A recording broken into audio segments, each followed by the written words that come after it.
While on internship, courtesy of Kenya Youth Empowerment Project, Sharon Wenda learned the skill of jewelry making. She fell in love with it so much so that when she later secured employment as a receptionist, she quit to set up her jewelry business. Here's a story of the 24-year-old entrepreneur as filed by our reporter Yusuf Farah for tonight's Young and Industrious.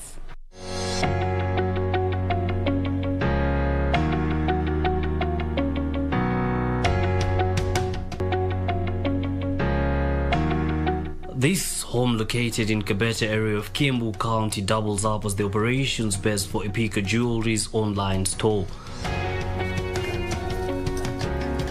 We find the business's founder Sharon Wenda and her production assistant Fiona Atieno here working on one of their orders. She then briefs us on what led to the birth of Epika Jewelry. As I was figuring out what I want to do with my life, I had a friend who told me there's this project called Kenya Youth Empowerment Project where they're training young people on entrepreneurship, financial management. It was a one-year program, so I applied, I got in. So it was just mainly talking about business, employment, and then after the program, you get an internship, a 3-month internship. So it was a 3-month internship. I was being taught beading, so I was doing the Maasai belts, just a lot of Maasai stuff for 3 months. And after the 3 months, after the internship ended, the lady who taught me beading, I was still doing some stuff for her. After getting the job, being happy, I'm yes, I'm set. I didn't like it. So if I decide to just take this design journey, it's a bold move, but I can't do the two things at the same time. I have to choose. Wenda then walks me through the process that brings about these works of art that range from earrings, neck pieces, bracelets, and full-body jewelry. And so when you're making a beaded piece, because we make really colorful stuff, right? So the colors are very specific, intentional. So we put it in a plate. You have to segment it with the different colors you're using. So beads are picked one by one when you're doing the whole pattern. With threads, we're using pipe and then using a bunch of different colors to just roll the thread around the pipe. On this wall are the highlights of our entrepreneurial journey.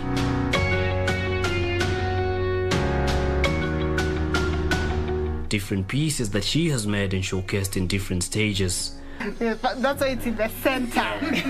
Vogue. The crown. Vogue Italy. Sharon says every day is a learning opportunity in this venture, even as she wades through the business with the various challenges it comes with. If it's a new design, you're making something really new, there are moments of frustrations, because when you've done something on a sketch and then when you're making it, it doesn't come out as you thought, there's a bit of frustrations when you're making something completely new. When it's a small brand, you have to do a lot on your own. You have to do a lot. You're splitting yourself in 5 different directions. Aiming at client satisfaction is the ultimate goal for Epika Jewelry.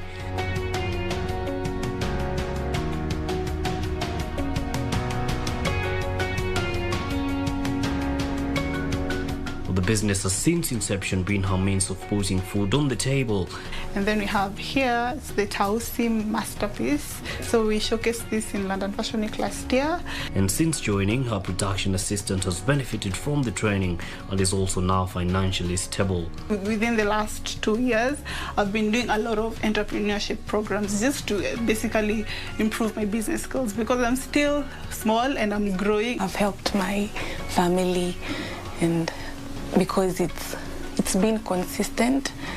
Wenda is optimistic the business will continue expanding. I'm hoping we'll get to a place where people are actually buying stuff off the runway here. That would be a great place to be, so that even when you're doing fashion shows, you're doing it and the turnover will make sense. We definitely want to get into clothing, but clothing that's incorporated with beadwork. So that's something we're looking to try and sort of grow into. For this entrepreneur, her bijouterie products are her daily motivation.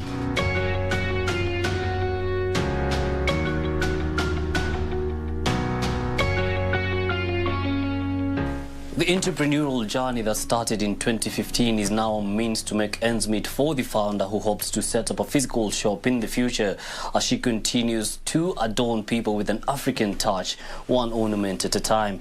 Yusuf Farah reporting for Young and Industrious from KBC, KBC County.